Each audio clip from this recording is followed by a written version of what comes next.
in the squadron. They called him Bullets, but we call him Greg Kelly. Greg Kelly is on the air on the Red Apple Podcast Network. Well, congratulations to Sid. How about that? He had a good weekend all over the Fox News. Sticking up for Israel. I stick up for Israel as well. I love Israel. I want there to be Israel forever. You could call me a Zionist. Apparently that's a bad word if you're in the Democrat Party, a Zionist. A lot of people don't even know what it means. It's you believe in Israel. You believe it has a right to exist. Mamdani is not a Zionist. How about that? The mayor of New York doesn't think that Israel has a right to exist. So here we are, July 4th. It's June. Couple of things. Pride Month is winding down. Thankfully, it wasn't, I didn't see as much Pride stuff, but there was a lot of Pride stuff, a lot of corrosive, negative Pride stuff.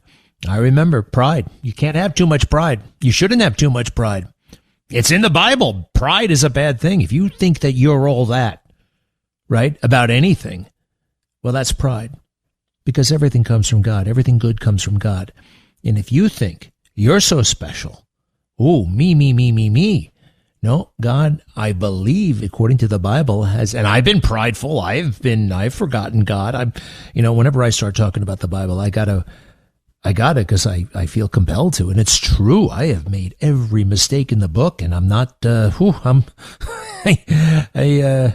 not done making mistakes, unfortunately, but I make a hell of a lot fewer of them. I mean, a hell of a lot fewer because of the Bible. And pride in something you had no real decision in choosing. Pride that I'm white. Pride that I'm this. Pride that I'm that. Pride that I'm gay. I happen to not be gay, but why would you be proud of that? Why would I be proud that I'm straight? Proud of anything? It all comes from the big man. Now, some people disagree with me. They think I do. I'm one of those people. I think you're either born gay or you're born straight. Now, other people, and they raise this question to me. They said, well, wait a second. People who say that they're gay, sometimes they'll say, as far back as I can remember, I've been gay. Now, as far back as I can remember, I've liked girls. I remember in nursery school. I remember when they came in to take a picture of me in nursery school. Remember the photographer? They used to have you do a puzzle or something like that. I found this picture recently, and I am all serious in the picture. I'm 4 years old, 3 years old, and I'm serious. I'm not smiling. And I remember I was trying to impress the very beautiful female photographer. I was just trying to act all mature because I liked her. That's as far back as I can remember. Now, some people say, well, what happened between zero and memory? Zero and first memory. Did something happen in there that made you one way or the other? I don't know. Could be, but I kind of think you're programmed that way. I remember a family I was observing, and they all said that there's going to be a coming out party for Joey. Joey's coming out of the closet. Joey is coming out of the closet. And Joey was like 26 years old, and they told Joey's cousin, a guy named Bill, Joey is coming out of the closet. And Bill said, coming out of the closet? I knew he was queer when he was 4. Sorry. Salt of the earth. All right. What is happening? And people are still coming to terms with what the hell does it mean that New York City just sent 3 socialists, is sending 3 socialists to Congress. Number one, it shouldn't be a done deal. Just because they got nominated by the Democrat Party, that means that they're going to Congress. That means that they win in November. I remember when Republicans had a fighting chance in New York City. In fact, Republicans picked up the biggest seat in New York City, the mayor's seat, for 20 years in a row. 20 years. There were Republicans.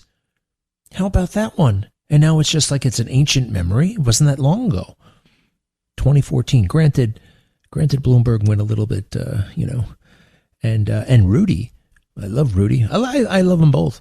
But Rudy got, in part, he got to be mayor because not only was he a Republican, not only was he a conservative, but he was also a liberal.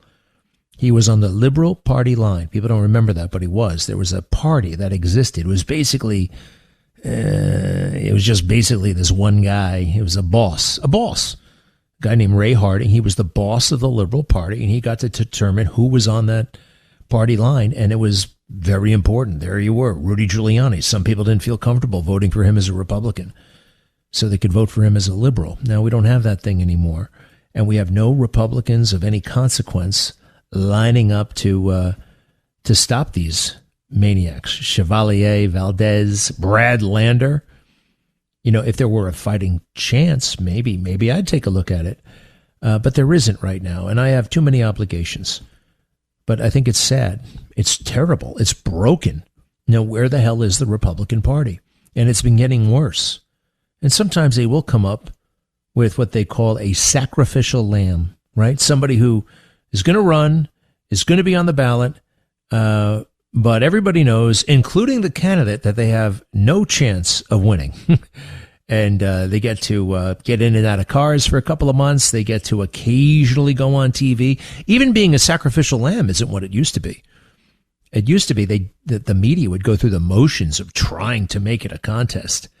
And they don't even do that anymore, especially with these lower down ballot. I guess they're not down ballot this time around because it's the only thing. It's a midterm election. Now, the big debate right now is it going to help the Republicans or is it going to help the Democrats? They're still shaking that out right now. Just one other thing about what happened last week, 15%. All right, 15% voter turnout. That's a pittance. So how seismic is this thing? I don't know. And I've been thinking about all the nitwit 25-year-olds, 26-year-olds who voted for Mamdani and some of these other characters. You know, some of them aren't nitwits. Some of them are, in their own way, kind of victims. I hate to say people who pride themselves on being victims are actually victims, but they've grown up in a very dysfunctional period, right? Somewhat dysfunctional, and somewhat, that's just the way it is. You know, when I grew up, I had maybe you too, you remember the Cold War. The Russians were bad. We were good. Communism was bad. We all read Animal Farm, 1984, and these books have been somewhat kind of de-emphasized and replaced by woke this, woke that, trans, you know what. So, and also some of these individuals, you know, I didn't have any college debt. I thank my parents for that.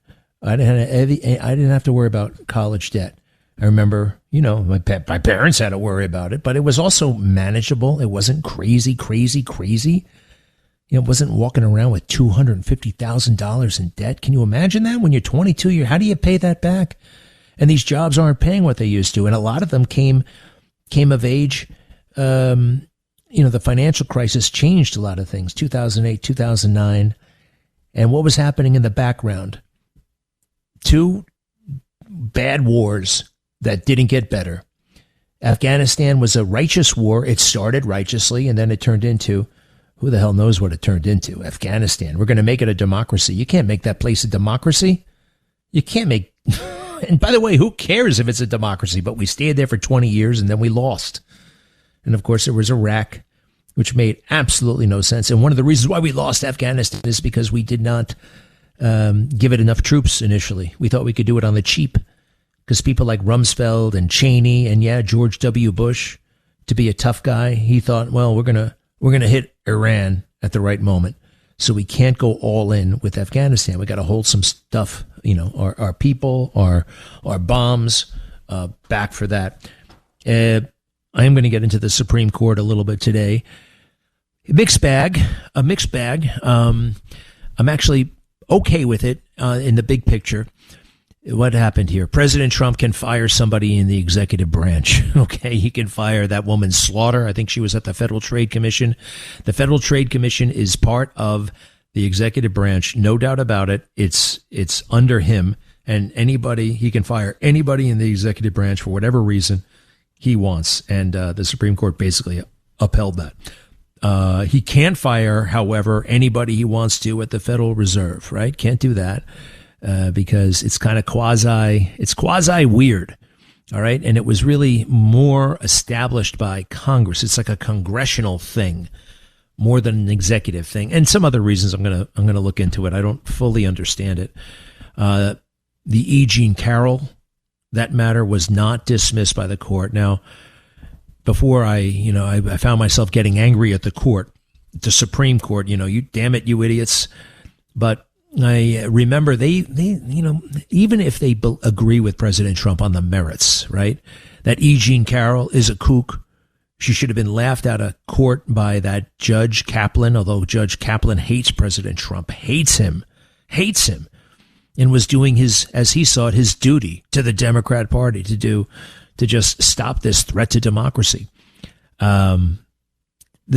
Just because a jury comes up with a bad verdict doesn't necessarily mean it's a bad verdict, which I know sounds, but it doesn't necessarily mean that the system was screwed up. Look, the system was screwed up in going after President Trump. Does it apply larger? They only like to take on issues that, maybe it's going to change the law. It's going to establish some sort of, there was no interesting issue, I think, that would captivate or justify the Supreme Court getting involved. So that kook, for now, E. Jean Carroll, gets a chunk of change. She doesn't deserve a penny. And I don't think she's going to be able to, I don't know.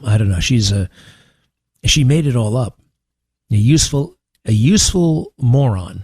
I know it's a useful idiot. I prefer useful moron. Speaking of useful morons, did you see Chuck Schumer make a fool out of himself this weekend? My God, here you are. You're the Senate Majority Leader. Minority. Sorry. He's minority leader. Still, that comes with some cachet. That comes with some juice. That's a big, big job. And on the weekends, you got to march in the Gay Pride Parade wearing a stupid gay pride sash with a bullhorn talking about how gay your daughter is. I'd rather stay home in the basement. I think I'd rather be in jail than do something like that. Let's see here. He did it. I thought it was a joke at first. It's really him, like a skit or something. Chuck Schumer at the Gay Pride Parade in New York City, bragging about how gay his daughter is. Cut 13, please. Cut 13. I was the first Senate leader to come out for gay marriage, and 15 years later, I was vindicated. My daughter married a beautiful young lady. Happy Pride, everybody. Thank you. Great to be here. Great to see you again. He's walking next to a very big Pride, goon, like a guy who's like 8 feet tall. Security. Oh, he hits it again. Congratulations.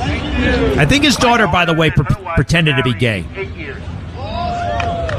And I have 2 beautiful babies from him. All right. I want to know what Chuck Schumer's parents would think about their son.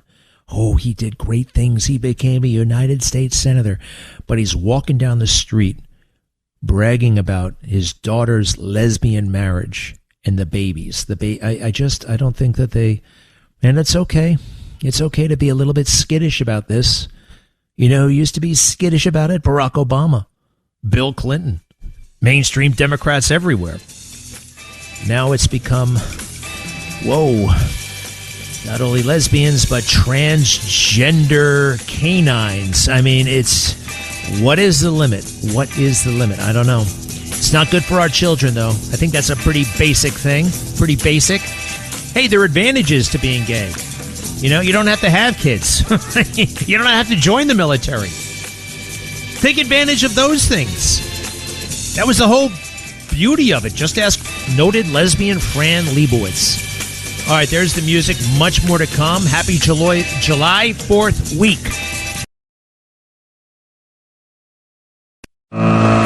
Greg Kelly, entertaining and informative on the Red Apple Podcast Network. I was in Florida last week, and a lot of people down there, more than up here, people in my family have the driverless car from Tesla. You just tell it where you want to go, and it takes you there. It is possibly the most awe-inspiring thing I've seen. I mean, it's just the most... Other than going into outer space, I don't know what is cooler than watching that thing make interesting and good decisions as it's driving me around. Totally amazing. However, it did make a wrong turn on a one-way street. It went the wrong way. You can't totally trust it. But they're working on it every single day. And I heard O'Reilly say in 15 years, it's going to be totally driverless. I would like it to be less than that. I really want to be in the back. Think of all the stuff you could do if you didn't have to drive yourself everywhere. You could, what could you do? You could be on your phone. I don't know. And people are on their phone anyway, but it will increase your productivity. I don't know. You could sleep if you're tired. You could sit in the back seat. And then when you get to wherever you're going, you just tell the car to go park itself. And goes, finds a place to park, and you summon the car back. It can do that now. So this thing is exciting. It's huge. Now there's a little bit of a debate. Right now, Musk is of the mind that the car must be totally autonomous. Like the computer must just make decisions about what it sees. Whereas there are other autonomous cars like Waymo that wants to it shoots lasers all over the place. So it figures out where it is with the lasers. Okay, this thing is coming at me, therefore, and it's actually projecting lasers all over the place. I kind of like the idea of no lasers, but whatever works better, I'm in. All right. So we have those socialists, right? We got 3 socialists. The whole country's talking about them. Well, to the extent they're talking about anything. I mean, at least the political people are. And it's important. They should be stopped. There should be a way to stop them. 3 socialists in New York City just got nominated by the Democrat Party. And we should have a Republican Party that's fielding legitimate, decent candidates to stop them.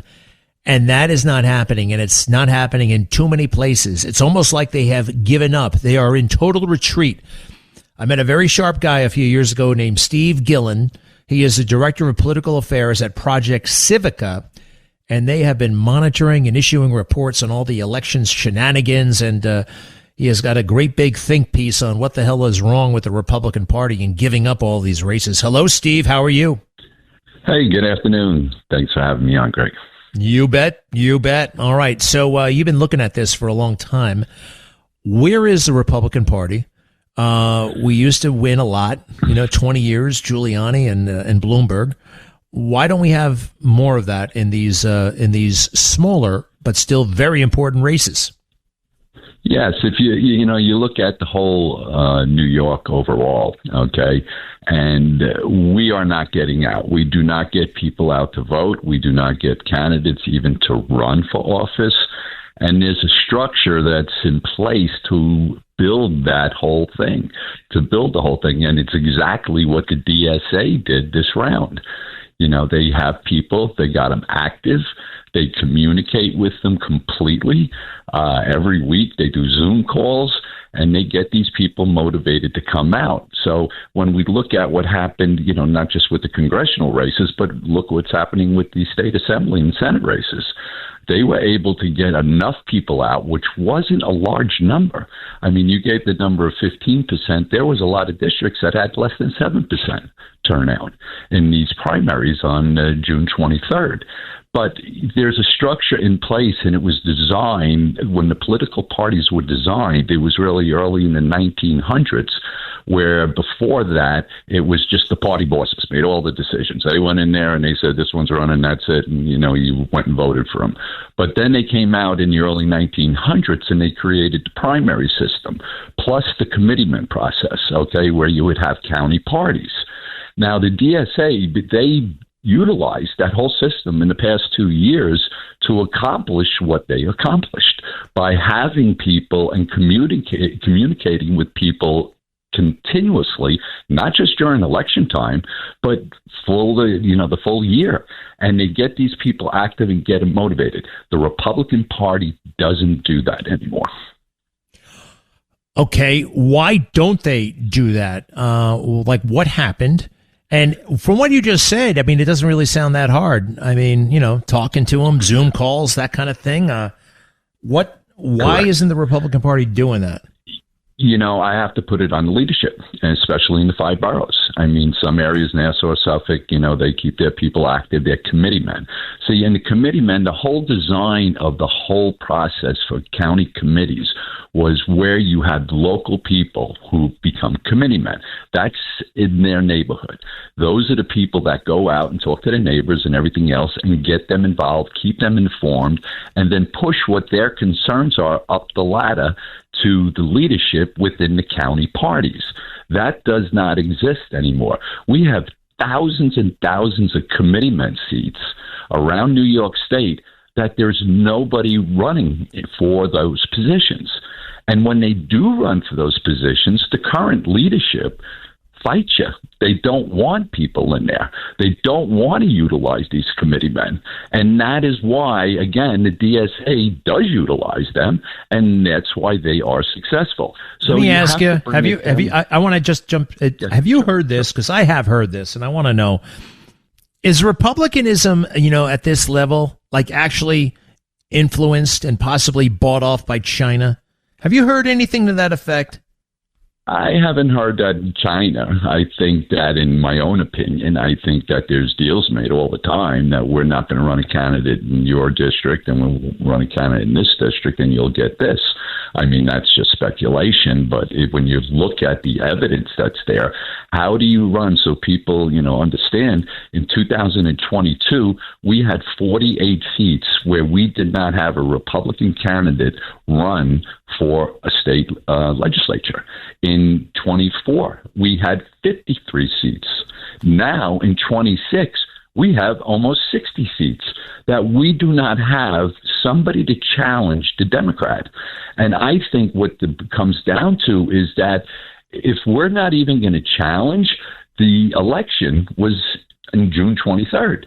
So now we're going to have 7 more candidates, DSA candidates, going up to Albany. And now you're bringing that number that, claimed DSA people in Albany at 27 people. So they're able to do it because the structure was designed to accomplish that. It's just that the Republican Party, the leadership, refuses to do it. And you have to, think, well, what do we do about this? We can reclaim the party, but you have to get people involved. And that's something that Project Civica does, okay? And we're not just, about Republicans. We're about having how our republic is supposed to work.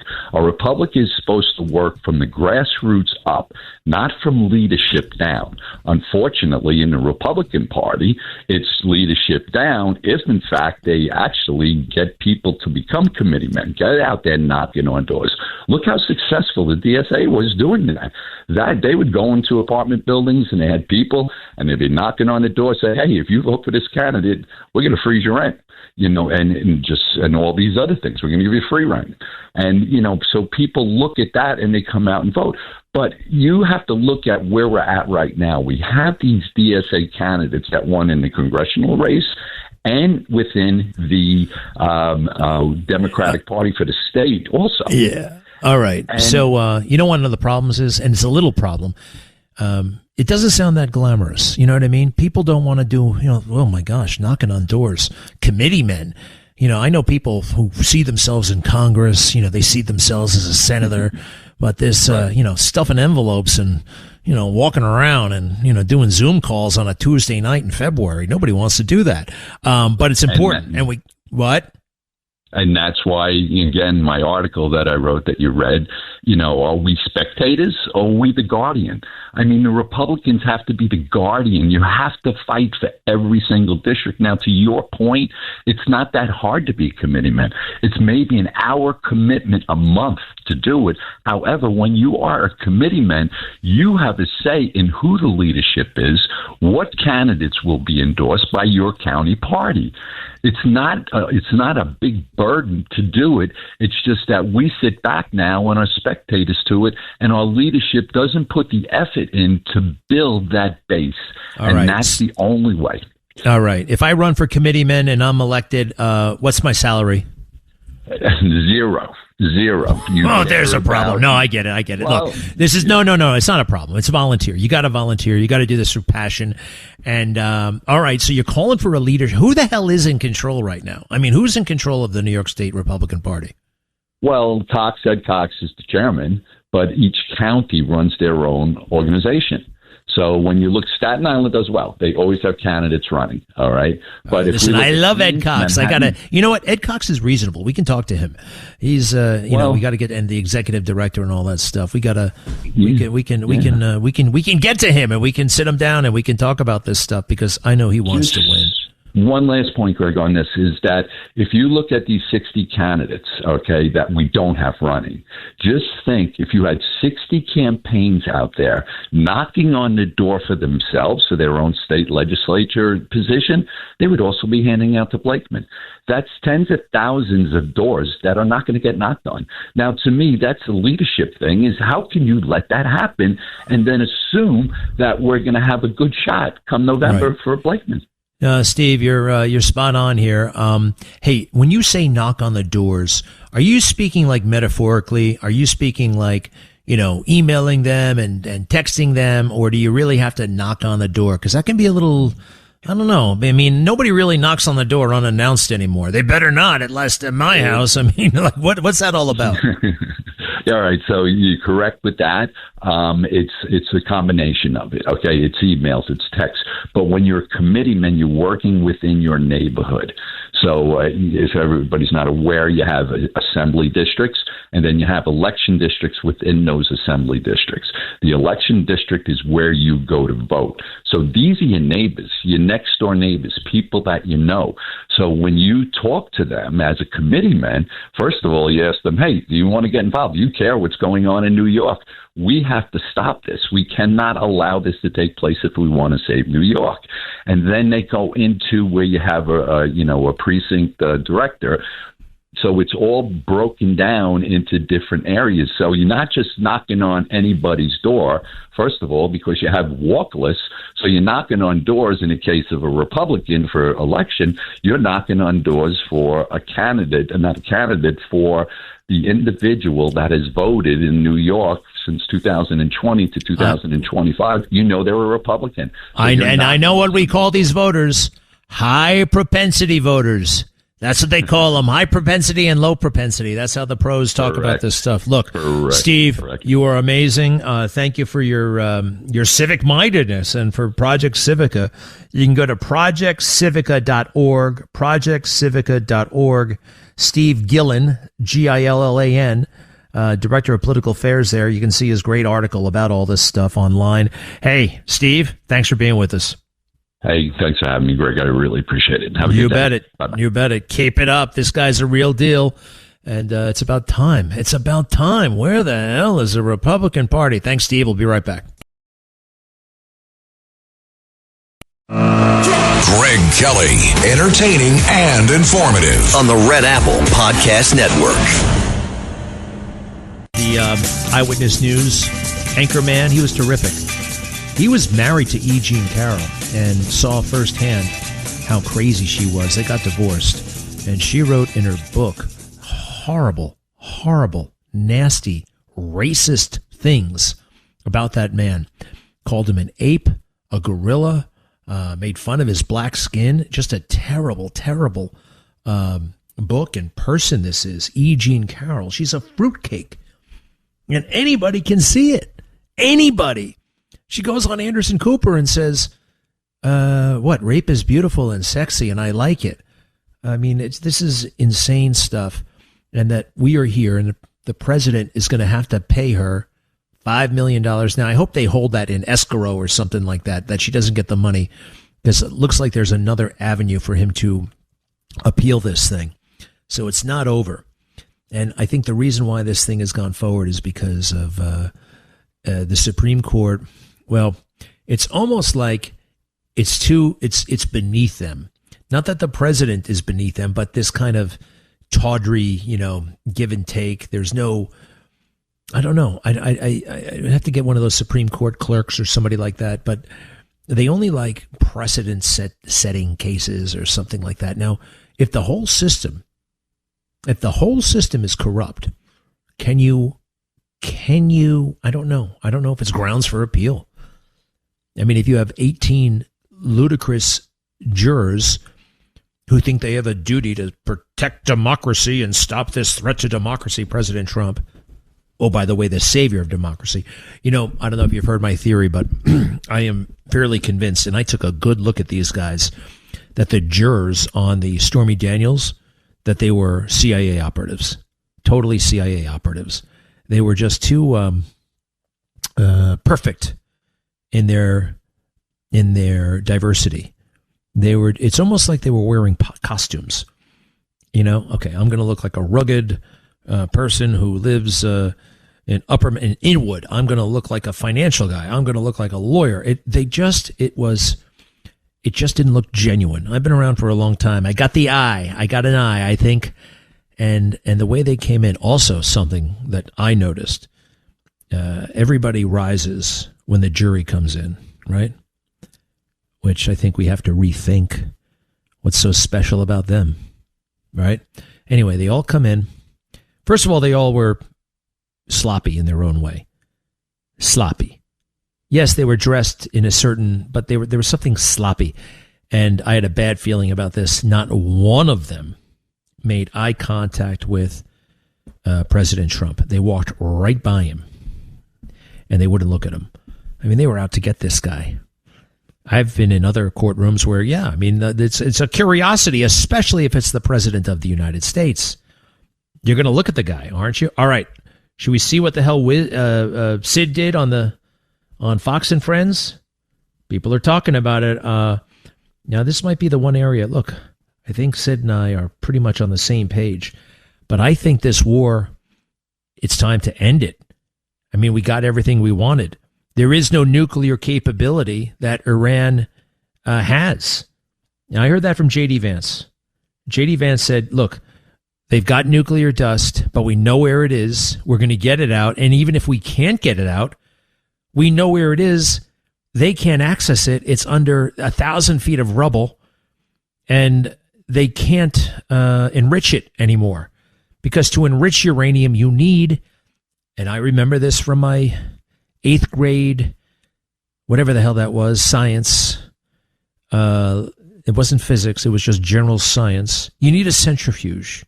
And those centrifuges are huge. You ever see the one out at Calverton on Long Island? I don't know if it's functional. Brookhaven.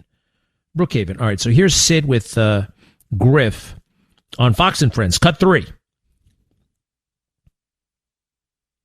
To challenge you a little bit, Sid, is it a bit over exaggeration to say that we're stuck because President Trump is showing patience to say he's going to play this out? But as J.D. Vance, Vice President, said here, that we've already won because we've put this decision in their hands. Everybody knows, and President Trump and J.D. Vance are well aware that the IRGC commander, Ahmad Vahidi, is complicating things when Ghalibaf sits down at the negotiation table. But the way the administration sees it and President Trump is, we can go as long as we want, and ultimately finishing it for good is on the table.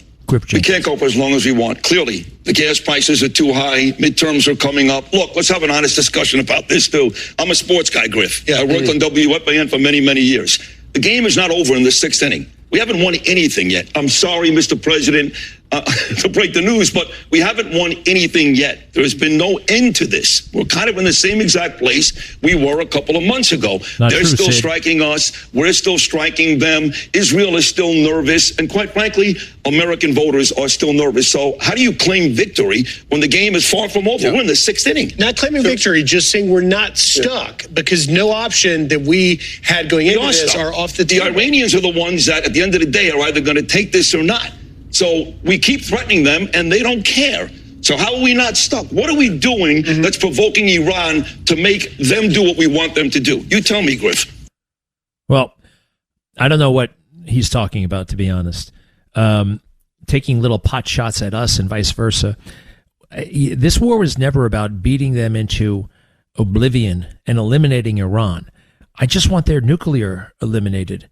And we have eliminated their nuclear. They can't enrich anymore. We're watching them like hawks, right? it's on the table. I think it's worth a discussion. It's totally worth the discussion. You're going to stop funding Hezbollah. You're going to stop all this crap. It's on the table. I've never been to Iran, by the way. Have you? I've been to Israel a million times. I love Israel. And Israel's going to come out on top. I know they probably want, I understand their frustration. But we got to give this piece a chance. Hey, and if it doesn't work, President Trump already said it. Well, bomb them again. Plenty of bombs. 800-848-9222. 800-848-9222. Thanks for listening to The Greg Kelly Show. You can hear The Greg Kelly Show weekdays at 12:15 on 77 WABC. If you like the podcast, share it with your friends and listen anytime at WABCRadio.com and download the WABC Radio app. Hit that subscribe button on all major podcast platforms. Plus, follow WABC on social on Instagram, TikTok, Facebook, and X. See you next time for a new episode so you never have to wonder. What the heck is going on here?